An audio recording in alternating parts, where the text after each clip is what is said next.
Well, that's what I wanted to address, because if a person is convinced that this shouldn't be in their mouth, as many of us have been and had them removed, or want to have them removed, what guidelines can you give to the person watching this to make sure that How do as you hell choose is wisely? as hell is popular for stating is to not jump from the frying pan into the fire and make the problem worse. Right, the least toxic procedures is what you want to do. So let's say somebody comes in and they've got 8 or 10 or 14 mercury fillings in every section of the mouth. I basically divide the mouth up in sections, whatever's worse. But it's not just the mercury, because there's fractures in the teeth. I've taken out 40,000 mercury fillings. Of the 60,000 restorations, about 2/3 were replacements. And I photograph all my work. I have over 200,000 photographs. Wow. And it's all the same. I mean, I don't have any pictures of taking out a mercury filling, and then I photograph the tooth structure, and it's black and crud and softy and fractured, and it's the same thing over and over again. I've never taken out a mercury filling and seen pristine tooth underneath there, okay? So they're all kind of failing. So the reason I usually replace mercury fillings, and I leave it up to the patient to decide, there are fractures in the teeth or the filling itself, there is cavity that is around the filling, and it's toxic. What order is most important to you? I don't care, it has to be replaced anyway. It doesn't matter to me.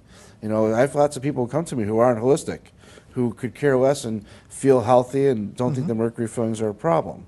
So, you know, if there isn't a crack or a cavity in the tooth, I'm entitled to explain to them how mercury works in the body, and that, you know, if you ever have symptoms when you start feeling badly, maybe that would motivate you to remove it. Perhaps we can pause it right here, because that's the state of the society today. But I'm wondering if you can comment on the transition that occurred that allows you essentially the freedom to do this, because previously, if you had done that, like prior to where you graduated, if you took out a sound, or even functioning mercury filling, even told your patient what you just said, what would happen back 20 years ago? Well, right, exactly. That's how I learned about Hal Huggins. They took his license away for saying that he's using fear to motivate people to do unnecessary dentistry. My argument is that none of the dentistry is unnecessary, because I have video and photographic proof of, well, like I say, 40,000 restorations removed and pictures of what's underneath those restorations. I've never found a sound tooth. And if you have a section of fillings and maybe one of them is in great shape, maybe the others aren't. Why can't the patient decide for themselves? They were never given informed consent with the materials. Why weren't they allowed maybe to choose gold? You know, there is the highest quality gold filling that you could do is 90% gold, 10% platinum, which is supposedly very stable. What's the problem with gold, though? Gold attracts mercury. That's what you use for mining. And it also, if you have you have two different metals in your mouth, then you have biogalvanism. So what happens is people have a gold filling over here, mercury over here. You have an increased rate of reduction and oxidation, and you have a higher level of toxicity. So when you polish the gold crown, the polish comes off black. That's all the metals being attracted to the gold. In fact, that was one of the things in the UN treaty was artisanal and small-scale gold mining, because these guys use mercury in big vats in these rivers to try to attract the gold, and then when it all clumps up together, they burn it off. And so the mercury goes up into vapor again, and you get the gold chunks, extremely toxic. So there's so many factors to taking care of it, but for the individual person, you want to find a dentist. You can go to the IAOMT.org website, enter your zip code, and you'll find a list of dentists who are knowledgeable about how to remove mercury fillings the safest way possible. Okay, and because even though 50% of dentists are mercury free, what percentage? Most of those guys are not doing it properly. What girls percentage? And guys. So say, it's got to be low, because under 5%. I see a lot of patients who have been to a lot of the docs, and you know, when I put the dental dam on, it's an isolation device, a dental dam. Some of you may know about it.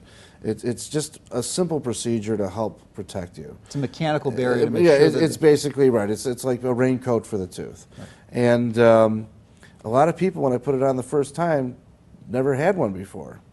And so I use it not only for removing toxic materials out of the teeth, but also for placing the new materials in, because it's like working in a laboratory benchtop with that on. And I can control the asepsis and disinfect. So that's and so one forth. key. If the dentist, before you're going to have your mercury fillings you remove, you want to make sure that the dentist is using a dental dam. Right, dental dam, number one. Number two is that you don't want the dentist to drill on the filling. Like I said, my photographs have a preponderance of evidence that show that there's decay anyway around most fillings. So if I use a very, very small carbide, just a little kid's filling tip, and I can go around the perimeter of the filling, I can lift the filling out whole without creating any debris. The person's already toxic, they're already soaked in mercury, they don't need extra. I have to imagine, you know, all these people with colitis and IBS and all this stuff, you know, and they have a bunch of crowns in their mouth, and they write that down in the health history. All those teeth used to be mercury fillings 10, 20, 30 years ago, and they were probably drilled out with no protection, creating hundreds of thousands of shards of mercury that line their intestine and probably their lungs as well. Okay, and as we know, if red meat will stay in there 5 years, what is a little sharp spear tip? It's not dust; it's sharp, and so if they get incorporated into the villi of the intestine and stay there for 10 or 20 years, does that affect intestinal health? And again, probably less than 5% of the dentists are doing this. Right, They'll right. actually, they'll take a drill and drill right on the filling. Just go right into it, no thoughts whatsoever. In fact, there's a couple burr companies, large companies, that have photographs of a really aggressive burr drilling right through the middle of a metal filling as part of their advertising. And I walk around the meetings and I explain to those companies, hey, that's absolutely wrong. You're showing the wrong technique and everything. Let me show you the right technique. Some companies are listening. You never know, Yeah. So that's the other secret, is don't drill on the fillings to begin with, and then have some place to dispose of them. I have a special mercury filter system in my office from Dental Recycling of North America. I've won an environmental award for it, and it costs $1 a filling, basically. The state of Illinois, the Democratic legislature, just voted down mandating mercury filters in dental offices at a cost of 50 cents to $1 a filling. Yeah, So exposing all the that's entire going into community. the sewer, right? Exactly. Which is another part of the presentation, is that it goes into the sewers.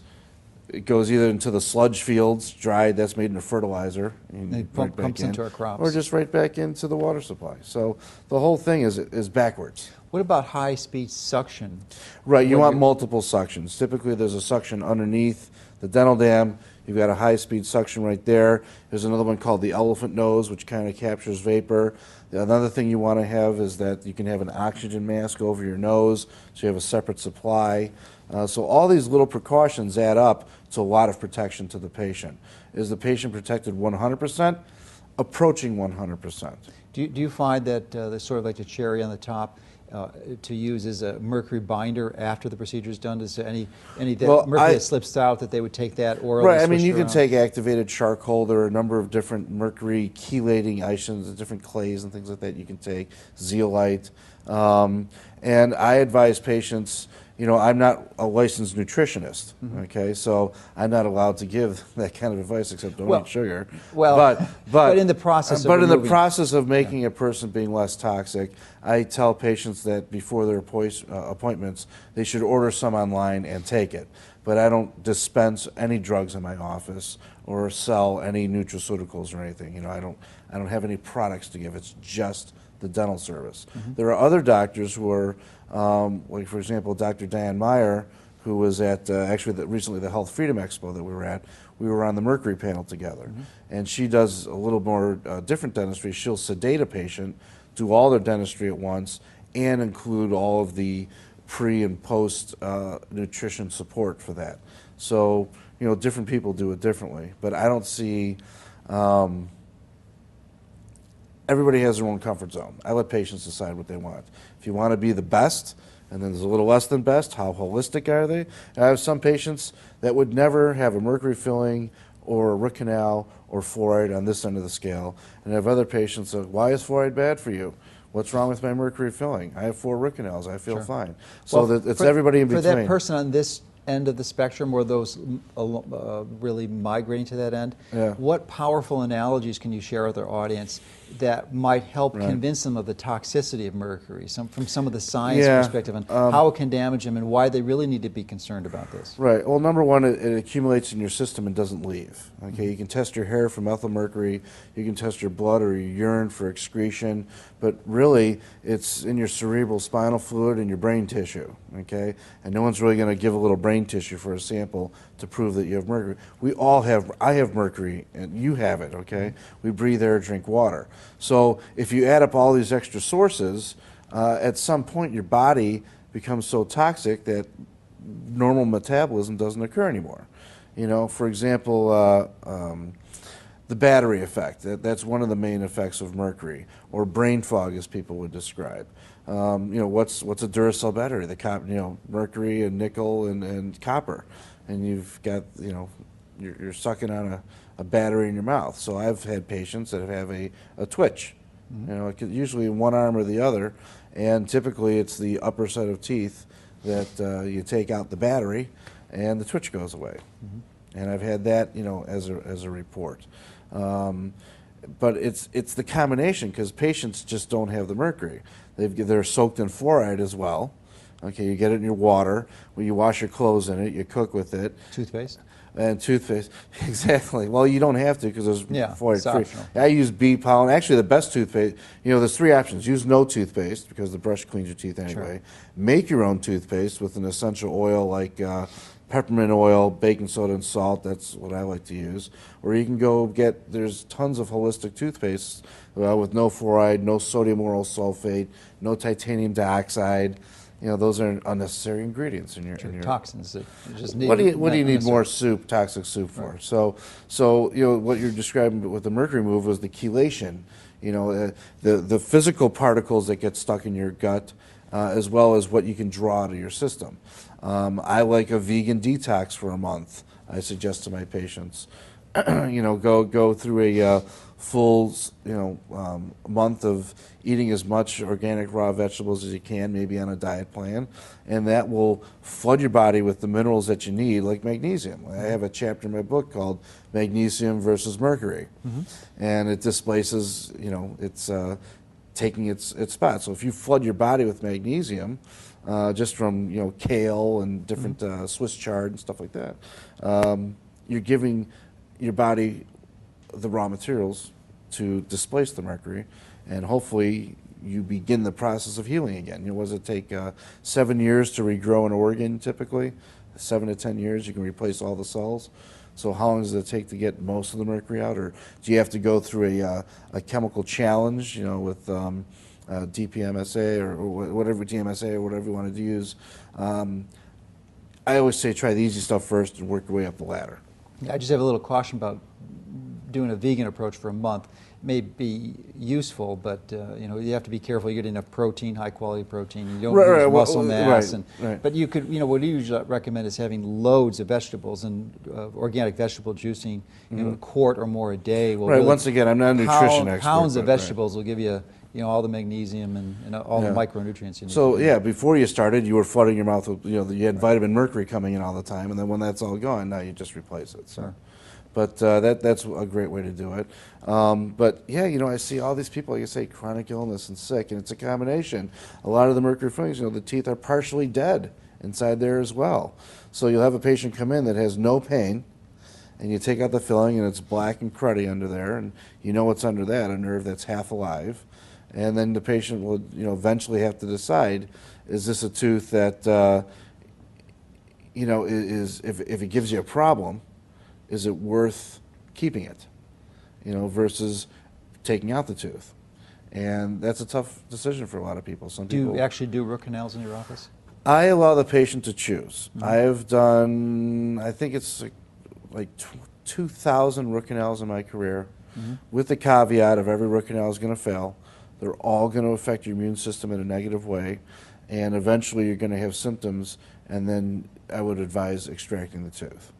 And most of the people I see are sick with chronic problems, anything from the ear to the shoulders, the lower tooth.